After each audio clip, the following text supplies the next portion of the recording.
ہاں یہ ضرور ہے کہ لوگ کہتے ہیں ابو حنیفہ کا فلاں قول قرآن و سنت کے خلاف ہے، تو ہم قرآن و سنت کے خلاف میں ابو حنیفہ کے قول کو کیوں لیں؟ یہ بہت انپورٹنٹ سوال ہے، اس کا جواب سنیے گا۔ واقعی بعض دفعہ ایسا ہوتا ہے کہ صحیح حدیث ایک طرف ہوتی ہے، امام ابو حنیفہ کا قول ایک طرف ہوتا ہے، لیکن اب دیکھیے کتنی اہم بات انہوں نے اعتراف کر لیا ہے، اس کو نوٹ کرنے والی بات ہے۔ مفتی صاحب کہہ رہے ہیں کہ واقعی صحیح اور صریح حدیث ایک طرف ہوتی ہے اور امام ابو حنیفہ رحمہ اللہ کا قول ایک طرف ہوتا ہے۔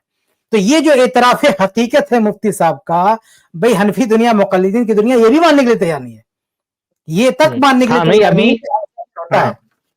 ایک ویڈیو میں وہ جو احمد آباد کا مفتی ہے وہ مجھ سے اس پر ہی رد کر رہا تھا۔ میں نے کہا تھا کہ ایک طرف امام حنیفہ کا قول ہوتا ہے اور ایک طرف حدیث ہوتی ہے، اور مقلد کے سامنے پیش کیا جائے حدیث تو نہیں مانتا ہے، تو بول رہا تھا یہ بات تو بالکل ہی غلط ہو گئی، جب امام حنیفہ مجتہد ہیں تو ایسا کیسے ہو سکتا ہے کہ ان کے پاس حدیث نہ ہو؟ ارے اللہ کے بندے، مجتہد کے لیے یہ شرط ہے ہی نہیں، بلکہ دنیا میں کسی بھی عالم کے بارے میں یہ شرط نہیں رکھی کہ اس کو ساری حدیثوں کا علم ہو۔ اگر یہ شرط رکھ دی جائے کہ ساری حدیثوں کا علم ہونا چاہیے تو امت میں ایک بھی کوئی مجتہد نہیں بچے گا۔ تو یہ بہت اہم بات ہے جو ان صاحب نے اعتراف کر لیا ہے، اور وہ جو ہے احمد آباد والا مفتی ہے اس کو اتنی کلپ مفتی طارق مسعود کی کاٹ کر کے کوئی دکھا دے کہ بھائی دیکھو ایسا ہوتا ہے کہ کبھی ایک طرف امام ابو حنیفہ کا قول ہوتا ہے اور ایک طرف بہت صحیح صریح حدیث ہوتی ہے۔ جی بہت کم ہے، اور جہاں ایسا ہوا ہے تو فقہ حنفی آج نہیں وجود میں آیا، 1300 سال پہلے مرتب ہوا ہے، تو اسی وقت کے مشائخ نے اس میں امام ابو حنیفہ کے قول کو چھوڑ دیا ہے اور صاحبین کے قول پہ فتویٰ دیا۔ جیسے امام ابو حنیفہ کے نزدیک عقیقہ سنت نہیں ہے، لیکن بخاری۔ اچھا یہ بہت مزیدار بات ہے، یعنی یہ جب ہمیں کہتے ہیں نا کہ امام صاحب کا قول حدیث کے خلاف ہو سکتا ہے تو کہتے ہیں ایسی کوئی مثال ہی نہیں ہے۔ یہ مفتی صاحب گنا رہے ہیں، ذرا غور سے سنیں، کان کھول کے سنیں، یہ بہت ساری مثالیں گنا رہے ہیں جہاں امام ابو حنیفہ رحمہ اللہ کا فتویٰ قرآن و حدیث کے خلاف ہوا، اسے چھوڑا گیا۔ اس کے بعد جب یہ لپیٹیں گے تو ہم اس کو انشاءاللہ دیکھیں گے، ذرا سنیے ان کی طرف سے۔ مسلم کی حدیث ہے عقیقے کی، تو حنفی فقہ میں عقیقہ سنت ہے، حالانکہ ابو حنیفہ کے نزدیک سنت نہیں ہے۔ امام حنیفہ کے نزدیک بارش میں یہ جو نماز استسقاء ہے یہ سنت نہیں ہے، لیکن اس پر اچھا یہ مزے کی بات بتا دوں، امام ابو حنیفہ رحمہ اللہ نے جو نماز استسقاء کا انکار کیا نہیں ہے، امام ترمذی رحمہ اللہ نے بہت سخت کمنٹ کیا اس پر، اس میں سنن ترمذی میں، اور اتنا سخت ہے کہ برداشت نہیں ہوا تقلیدی دنیا کو کمنٹ، وہ ترمذی سے نکال کے باہر کر دیا اس کو، حالانکہ بعض نسخوں میں ہے وہ، لیکن حتیٰ کہ اور تو اور یہ شاملہ والا نے بھی اس کو نکال دیا۔ تو یہ جو تقلیدی برادری ہے نا، اس لیے میں کہتا ہوں کہ یہ حنبلی لوگ بھی کبھی کبھی اپنی تقلید کے جب موڈ میں آتے ہیں تو اس طرح کی حرکتیں کرتے ہیں۔ شاملہ کی کئی کتابوں میں ان نالائکوں نے، پتہ نہیں کس نالائک کی حرکت ہے کہ شاملہ جیسا جو سافٹ ویئر ہے جو نمائندگی کرتا ہے کہ بھئی ہاں یہ حدیث ماننے والوں کا ہے، وہ تک بھی اس میں تحریف کر کے بیٹھے ہیں۔ جو صحیح ابن خزیمہ میں وہ روایت موجود ہے کہ ایک شخص نے امام ابو حنیفہ رحمہ اللہ سے پوچھا کہ فرض نمازیں کتنی ہیں، تو انہوں نے کہا 5، تو کہا کہ وتر کی نماز کیا ہے، تو انہوں نے کہا واجب، کہا کہ انک لا تدری الحساب، آپ کو کیلکولیشن نہیں آتا، اس کو نکال کے باہر کر دیا شاملہ والوں نے، جبکہ اصل نسخے میں ہے۔ تو یہ جو انہوں نے کہا نماز استسقاء پر یاد آ گیا کہ اسی استسقاء والے مسئلے کو لے کر امام ترمذی رحمہ اللہ نے جو کمنٹ کیا ہے سنن ترمذی میں، وہ ان سے برداشت نہیں ہو رہا، اس کو ان لوگوں نے نکال کے باہر کر دیا۔ صحیح حدیث ہے۔ اچھا یہ ہمارے یہاں پر شیخ کفایت جن مسائل میں اختلاف ہوتا ہے، اور بہت سارے ایسے مسائل نا جس میں صاف صاف صریح حدیث ہوتی ہے اور امام حنیفہ قول اس کے خلاف ہوتا ہے، جب ہم ایسے مسائل بتاتے ہیں تو لوگ بولتے ہیں اچھا امام ابو حنیفہ امام بخاری سے پہلے کیا تو ان تک حدیث نہیں پہنچی ہوگی؟ مطلب اس کو ایک دلیل کے طور پہ پیش کرتے ہیں کہ بس کیونکہ امام ابو حنیفہ امام بخاری سے پہلے، اس کا مطلب گرچہ ان کا قول حدیث کے خلاف ہے لیکن ان تک یہ حدیث پہنچی ہوگی، ایسا کیسے ہو سکتا ہے کہ حدیث نہ پہنچی ہو؟ تو بھائی جیسے 2 مسائل میں آپ مان رہے ہیں کہ امام ابو حنیفہ کا قول حدیث کے خلاف ہے، تو ان 2 مسائل کے علاوہ بھی کسی مسئلے میں امام حنیفہ کا قول حدیث کے خلاف ہو سکتا ہے نا۔ یعنی اصول جو آپ بار بار جب ہم کوئی ایسی مثال پیش کرتے ہیں کہ امام ابو حنیفہ نے اس میں حدیث کے خلاف فتویٰ دیا، اور بعض مرتبہ ہم کہتے ہیں کہ ممکن ہے اس معاملے میں امام ابو حنیفہ تک کی حدیث نہ پہنچی ہو، اس وجہ سے انہوں نے اس کے خلاف فتویٰ دیا ہو، تو یہ بہت زام کے ساتھ بولتے ہیں کہ ایسا کیسے ہو سکتا ہے امام حنیفہ تک حدیث نہ پہنچے۔ تو بھائی دیکھو یہاں پر مفتی صاحب خود جو ہے نا وہ اس بات کی وضاحت کرنے کہ امام ابو حنیفہ حدیث کے خلاف فتویٰ دیتے تھے۔ اگر یہ 2 مسائل میں آپ نے ثابت کر لیا تو اس کا مطلب کہ اس کے علاوہ بھی مسائل ہو سکتے ہیں جس میں امام ابو حنیفہ کا قول صحیح حدیث کے خلاف ہو۔ مشائخ ہیں انہوں نے صاحبین کے قول پہ فتویٰ دیا ہے کہ نہیں جی یہ سنت ہے، تبھی آپ دیکھیں آپ کی کتابوں میں یہ لکھا ہے کہ نماز استسقاء سنت عمل ہے، حالانکہ ابو حنیفہ کے نزدیک نہیں ہے۔ امام ابو حنیفہ کے نزدیک دارالحرب میں کافر سے سودی لین دین کر سکتے ہیں، لیکن سود سے متعلق حدیثیں ایک طرف اتنی زیادہ ہیں، ہم نے ان کے ظاہر کو لیا اور ہم نے فتویٰ یہ دیا ہمارے جتنے مشائخ ہیں کہ نہیں جی کہیں بھی سود نہیں لے سکتے آپ، صاحبین کے قول پہ فتویٰ دیا۔ ایسے اور بھی بہت سارے۔ امام حنیفہ کے نزدیک ماں بچے کو 2.5 سال تک دودھ پلا سکتی ہے، اور اس میں امام صاحب کے پاس قرآن کی آیتیں بھی ہیں، لیکن ہم نے کیا کیا، ہمارے مشائخ نے، ہم نے نہیں، آج سے بہت صدیوں پہلے انہوں نے کہا کہ چونکہ اس میں قرآن کی جو آیت ہے نا بل والداتو یرضعن اولادہن حولین کاملین، اس کے ظاہر سے یہی پتہ چل رہا ہے کہ 2 سال، تو فتویٰ ظاہر پہ ہی دیا ہے کہ 2 سال تک ہی پلا سکتی ہے. تو یہ جو الزام لگایا جاتا ہے نا احناف پر کہ یہ قرآن و سنت کے خلاف ابو حنیفہ کے قول کو لیتے ہیں، یہ کم علمی کی وجہ سے پروپیگنڈا ہے. ایسا نہیں ہے، جو قول قرآن و سنت میں اب امام حنیفہ کا قول قرآن و سنت کے خلاف تھا، اس کو لگا ان کو ظاہر میں، وہ قول پہلے ہی ترک کر دیا گیا ہے. تو اب دیکھیے یہ کیا کہہ رہے ہیں یہ بتانا چاہتے ہیں کہ امام ابو حنیفہ رحم اللہ کے جتنے اقوال قرآن و حدیث کے خلاف تھے وہ چھوڑے جا چکے ہیں. اب جو بچہ ہے نا ریمیننگ جو اقوال ہے ان کے، یہ بالکل سیو ہے قرآن و حدیث کے مطابق. سوال یہ پیدا ہوتا ہے کہ کس نے یہ فیصلہ کیا کہ یہ اقوال قرآن و حدیث کے خلاف ہے؟ اگر آپ کہتے ہیں کہ صاحبین نے فیصلہ کیا تو بھائی صاحبین کو فیصلہ کرنے کی کیا ضرورت تھی؟ خود امام ابو حنیفہ رحمہ اللہ نے اپنی زندگی میں اپنے کئی سے اقوال چھوڑ دیے. یعنی صاحبین کو آگے جو ہے اس میں دخل اندازی کی ضرورت کیوں پیش آئی؟ یعنی خود کیا امام ابو حنیفہ رحمہ اللہ نے رجوع نہیں کیا؟ رجوع کیا. بھائی بعض روایتیں صحیح سند سے ثابت ہے کہ ایک دن میں 5 طرح کا فتویٰ دیتے تھے، کہتے نہیں یہ غلط ہوگا، یہ غلط ہوگا، یہ غلط. تو امام ابو حنیفہ رحمہ اللہ نے خود اپنی زندگی میں بہت سے اقوال سے رجوع کر لیا ہے. تو اگر کوئی یہ کہے کہ امام صاحب کے قول جتنے اقوال قرآن و حدیث کے خلاف تھے آلریڈی امام صاحب چھوڑ چکے، رجوع کر چکے ہیں، اب مداخلت کرنے کی ضرورت نہیں ہے. لیکن کہنے نہیں بھائی وہ کچھ رہ گیا تھا ان سے تو صاحبین نے اس لیے مداخلت کی. تو اگر امام ابو حنیفہ سے رہ سکتا ہے تو صاحبین سے نہیں رہ سکتا ہے؟ اگر امام ابو حنیفہ رحمہ اللہ سے رہ سکتا ہے کہ کچھ چیزیں ابو حنیفہ کی رجوع کے باوجود بھی صاحبین کو مداخلت کی ضرورت پڑتی ہے تو صاحبین سے بھی تو چوک ہو سکتی ہے. ہو سکتا ہے کہ کچھ چیزیں انہیں نے رجوع دیکھا حدیث کے خلاف تو انہوں نے بھی امام صاحب کا چھوڑ دیا، بلکہ میسج کیا دیا، پیغام کیا دیا خود امام ابو حنیفہ رحمہ اللہ نے اور صاحبین نے. ان دونوں نے کیا دعویٰ کیا؟ کیا امام ابو حنیفہ رحمہ اللہ نے دعویٰ کیا کہ دیکھو بھائی جو غلطی ہوئی تھی میں نے سدھار لی ہے اب لاک؟ یا کیا صاحبین نے کہا کہ دیکھو جو چھوٹ گیا تھا امام ابو حنیفہ سے ہم نے اس کو پورا کر دیا اب لاک کرتے؟ نہیں، نہ امام ابو حنیفہ رحمہ اللہ نے تحقیق کو لاک کیا، اجتہاد کا دروازہ بند کیا، نہ صاحبین نے دروازہ بند کیا، بلکہ امام صاحب کا رجوع، صاحبین کا حدیث کی طرف رجوع، یہ منہج بتاتا ہے ان لوگوں کا. یعنی جو متقدمین ہیں فقہ حنفی اپنے آپ کو جس کی طرف منسوب کرتی ہے، ان ائمہ نے بھی تقلید نہیں سکھایا، نہ امام ابو حنیفہ رحمہ اللہ نے تقلید سکھایا ہے، نہ ان کے شاگردوں نے تقلید سکھائی ہے. یہ بعد کے لوگوں نے تقلید کا جو ہے کنواں بنایا ہے جس میں سب کو ڈھکیلا ہے. بلکہ یہ جو مفتی صاحب مثالیں پیش کریں یہ مثالیں دلیل ہیں کہ تحقیق جاری تھی اور جاری رہنی چاہیے. اگر امام ابو حنیفہ کے رجوع سے دروازہ اجتہاد کا بند نہیں ہوتا تو صاحبین کی دخل اندازی سے بھی اجتہاد کا دروازہ بند نہیں ہو سکتا. آگے بھی اس کی ضرورت ہے. ایک چیز اور کہ صرف پوری دنیا میں صاحبین ہی کو حق حاصل ہے کہ امام ابو حنیفہ رحمہ اللہ کا جو فتاوی قرآن و حدیث کے خلاف ہے وہ اس میں کریکٹ کریں گے؟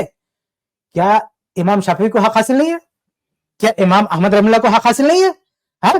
ارے بھائی کچھ جگہوں پہ اگر صاحبین نے کریکٹ کیا ہے تو اس سے اور کئی جگہوں پر امام احمد نے، امام شافعی رحمہ اللہ نے کریکٹ کیا نا.